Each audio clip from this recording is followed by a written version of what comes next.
Hello everyone, welcome back to my channel. Today I'm talking about something very close to me, and that is working with the elements. So this is something that has resonated with me my entire life. I connected with the earth and I knew about the nature and the properties of the elements without anybody having to tell me anything.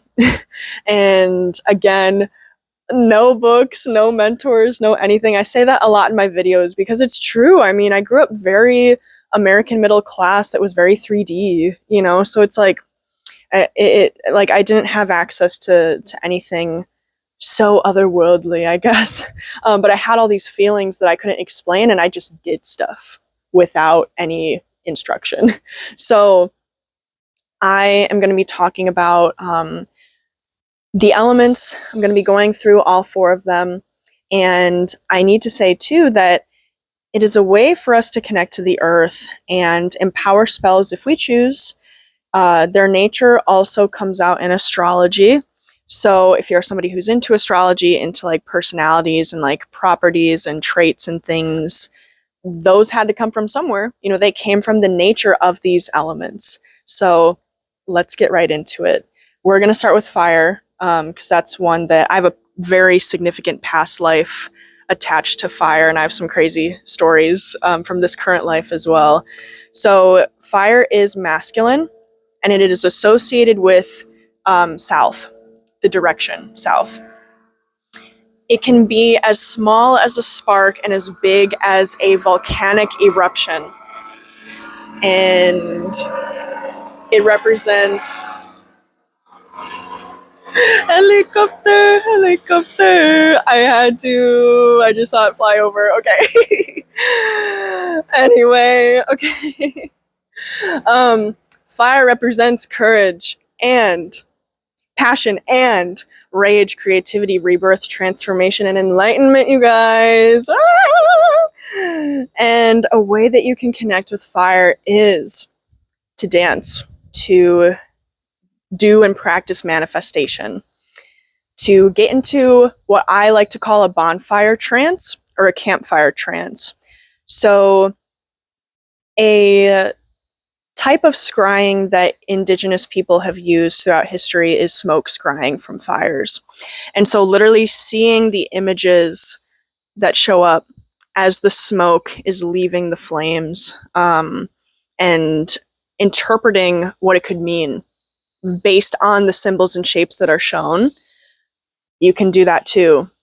But there's also a way to work on honing your brow lotus template, or some people call it the third eye chakra, by staring into the flames. It doesn't have to be a bonfire or a campfire. It can be a candle even.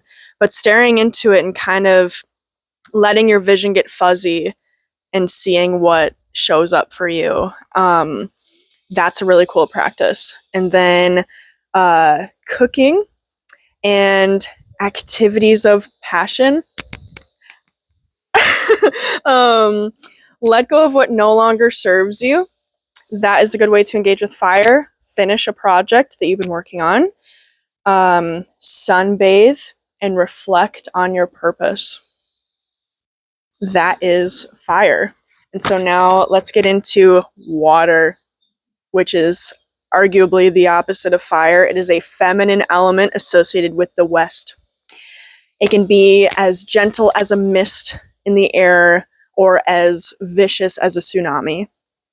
And it represents receptivity, flow, healing, divination, cleansing, and dreams. Ways to connect with water include going swimming or connecting with a body of water of some kind, a river, a lake. Have a ritual bath or shower that you put salts or flowers or a bath bomb or whatever you want into.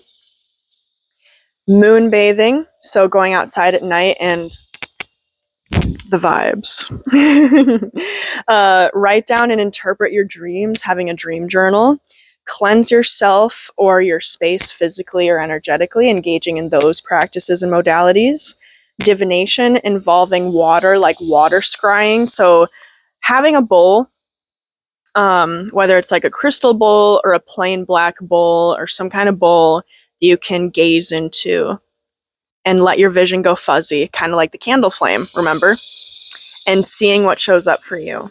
That is a practice you could do. Standing out in the rain. I love storm energy. I love standing in the rain. It is so powerful and invigorating. So you could do that, or you could work on your life balance. So making sure that you have work-life balance and like social balance, where you make sure that you have ample free time alongside spending time with other people, whatever that might look like for you. That is nice to engage in. It's nice to engage in those reflections. And when you do, you are connecting with the element of water. So moving on to air, which is masculine and is associated with the east. It is as gentle as what's coming in right now, a gentle breeze, a soft breeze, or as wild and destructive as a tornado. And it represents communication, wisdom, truth, inspiration, thought, logic, and intuition both, which is very interesting. And the way that you connect with air is music, singing, or playing an instrument, going to a concert, listening to somebody on a video or in a song, recording. Engaging with music engages you with air.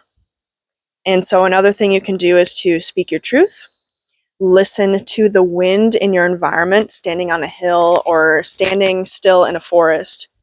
I can even do it right here, right now. I don't know if you can hear this. There's bug sounds, but there are also wind and leaf sounds too.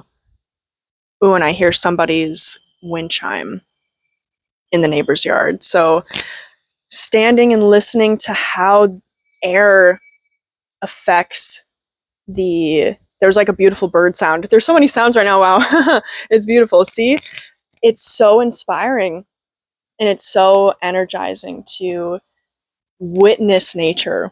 And a way that you can witness air specifically is to stand wherever you are and listen to how the wind and the air is interacting with what's around you.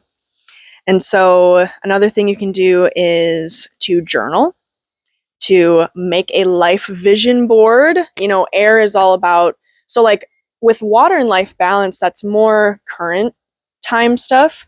But I realized in my air research and like feeling within as well that it's more about the future. And so making a life vision board of where you want to be, where you see yourself being, like manifestation, like getting to that place that engages the element of air. And then finally, you can read a book, because air is all about wisdom and knowledge. So reading a book, whether it is fiction or nonfiction, you know, getting that enjoyment, getting that brain food that engages air. And then last but certainly not least, we have earth, which is feminine and associated with the north. It is as innocent as a tiny sprout and as wild as a rift in the earth, which is like a literal crack. I love going over the extremes of the energies. That's something that appears in one of the very first books on the craft and on spirituality I ever read, which is Wicca and Witchcraft by Denise Zimmerman. When you are doing spell work, especially, visualizing, when you're calling in the elements, you visualize the tiniest form that it takes and the most destructive form it takes, and then you go back to the tiniest. It's a practice of, like, that's how you channel it, that's how you call it in. And so I did that in this video because I think it's so beautiful. It's dynamic. It's like, wow, look at these extremes that this one thing has and shows up in the world. So that's very important. Earth represents stability, grounding, fertility, prosperity, nature, money, foundations, success, and empathy. And ways that you can connect with earth include gardening, standing in the grass barefoot, doing any kind of outdoor activity, Study herbology. I've been wanting to do that for the longest time. Practice seasonal living and eating. So research what fruits and vegetables are in season in your location. And eating according to that makes you more aligned and in tune with the natural cycles of nature. Natural nature. Visit your local farmer's market. I love visiting the farmer's market. Forest bathe. So kind of like the different kinds of bathing I have mentioned in this video, you would stand or lay in a forest and feel the energy. And I'm pretty sure, is it a Japanese point of knowledge that says there's literal scientific evidence that forest bathing has a positive effect on your sense of inner peace and your health overall. I'm pretty sure that's where that came from. Correct me if I'm wrong in the comments, but I remember seeing that and reading that. And so another way to engage with earth is to work with stones and crystals, of course, because they are of the earth, studying them and their properties, wearing them, engaging with them, doing work with them, and to live more sustainably. Reusable shopping bags, reusable water bottle, where you buy your groceries, what sorts of businesses you support, maybe opt to shop at local small businesses instead. Things like that, little shifts, recycling, all that good stuff. I would like to end on this note here, just a quick little shout out to elemental spirits and the Fae. They are guardians of these different elements and they maintain our earth. Hug your tree, talk to your plants, say thank you to the fairies. Well, actually, don't say thank you. Fairy etiquette. Say, I am grateful for your presence in my garden, or I am grateful for your presence in this world. They are here living alongside us. We just can't see them. So thank you so much for watching. That is it for today's video. I'll see you in the next one.